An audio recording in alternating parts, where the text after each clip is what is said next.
ঈমানদারদের জন্য দুনিয়াটা হচ্ছে পরীক্ষার জায়গা। আল্লাহ পাক রব্বুল আলামিন বলেন আলিফ লাম মিম, এটার অর্থ হচ্ছে আল্লাহু আ'লামু বিমুরাদি।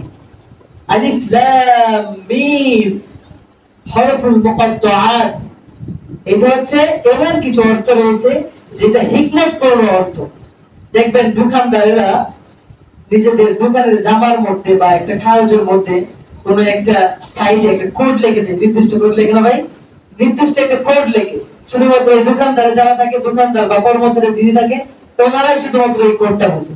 লেখা থাকে 23, এই 23 দ্বারা কি লেখা ওনারা বুঝে, আমরা দেখবো কিন্তু অনুমান করতে পারবো কিন্তু বুঝতে পারবো না। যে আমরা বুঝি এটা দ্বারা একটা কিছু কোড লেখা আছে, যেটা গোপন কোড, এটার মূল্যটা কত কিনা আর কত বুঝতে হবে, এরকম ওনারা একটা কোড দিয়ে থাকে।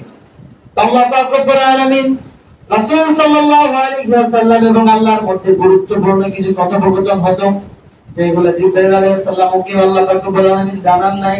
এই কোডটা আল্লাহ এবং মুহাম্মদ সাল্লাল্লাহু আলাইহি ওয়াসাল্লামের মধ্যে গোপন থাকতো।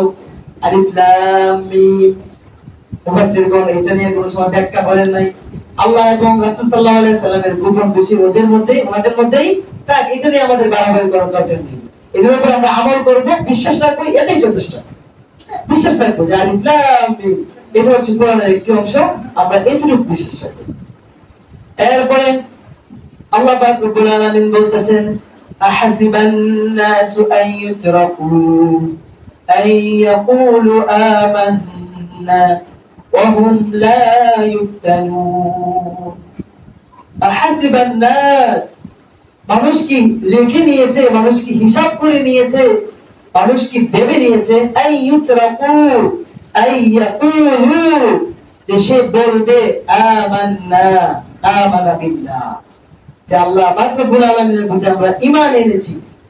এতটুকু বলার পরে আল্লাহ পাক রব্বুল আলামিন এখানে সতর্ক বার্তা দিচ্ছেন, ওয়াহুম লা ইফতানুন, যে মানুষ কি ভেবে নিয়েছেন যখন সে বলবে আল্লাহ পাক রব্বুল আলামিনের প্রতি, তার হাবিবের প্রতি, তার কিতাব সমূহের প্রতি ঈমান এনেছি, ওহুম লা ইফতানুন, তাদেরকে এমনি এমনি ছেড়ে দেওয়া হবে, কোনো পরীক্ষা করা হবে না।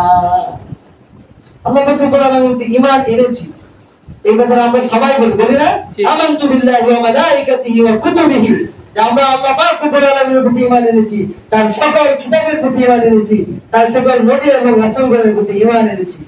এইটা বলার পরে আল্লাহ পাক রব্বুল আলামিন বলতেছেন ওয়াহুম লা ইফতানুন, তারা কি ভেবে নিয়েছে যে এই কথা বলবে ঈমান এনেছে আল্লাহর উপর আর তাদেরকে এমনি এমনি ছেড়ে দেওয়া হবে, কোনো পরীক্ষা করা হবে না।